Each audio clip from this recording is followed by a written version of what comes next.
Hello everyone, I'm Beth, Head of Financial Data Science of ExecuShe. Today, I'd like to explain our data and findings regarding the corporate gender power gap. Now, I would like to start with a headline from Fortune about a study led by ExecuShe, which I believe some of you might already heard of, but is really worthy to share again. According to our study, women executives only control 1% of shares among the top and biggest American companies, sometimes even less. And you may wonder why this is so important to gender power gap. In top American companies, for top executives, men to women headcount is 3-1.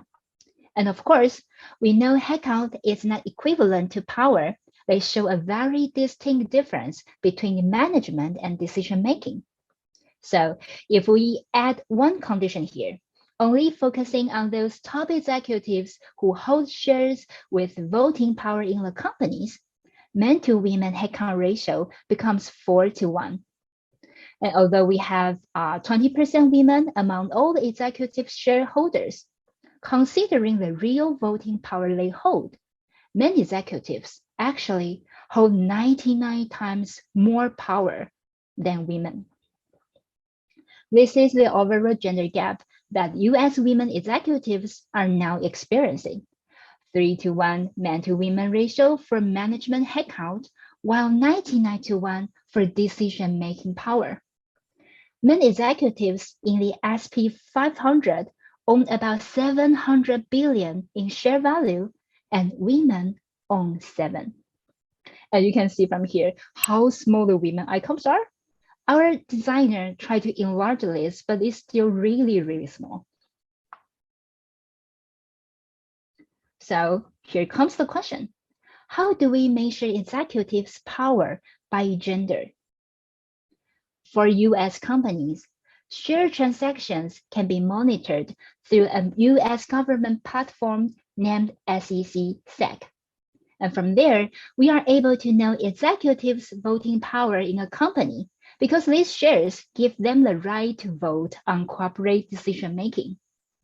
And now the US actually helps us to calculate this because the SEC filings is a fantastic disclosure, which we don't really have for other countries. So we have to estimate for other countries what the power is based on the positions that men and women executives respectively hold. Here, I would like to demonstrate a gender power gap example with you.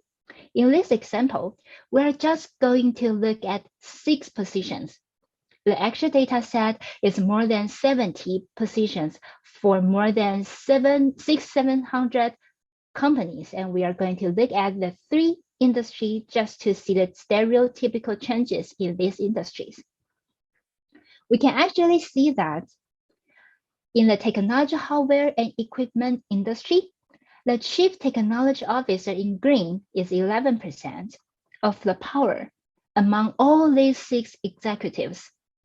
CTO is pretty much as powerful as the Chief Financial Officer in technology and hardware. Compare this with consumer services, where the CFO is 9 times more powerful than CTO, and compare this with media entertainment, where again, the CFO is 3 times more powerful. In consumer services, the Chief Operating Officer, the purple part, is very powerful and highly relevant. Similarly, the COO plays an important role in media entertainment. So, if a woman becomes CTO in consumer services, that doesn't mean that much, unfortunately. But if the woman becomes CTO in the technology, that would mean a lot more. Likewise, the COO in the consumer services mean a lot, while it doesn't actually mean that much in technology. So we then have the ability to take the power in a given industry and move that to the companies around the world. Take technology hardware sector as an example here. These 2 hypothetical technology companies have the same split. That's why the chart looks the same way.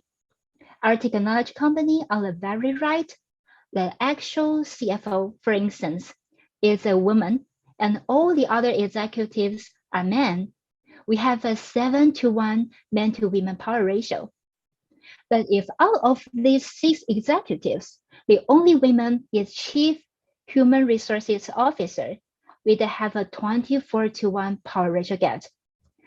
This is because in a technology company, normally, the CFO has a lot more, says, power in decision making than the human resources officer.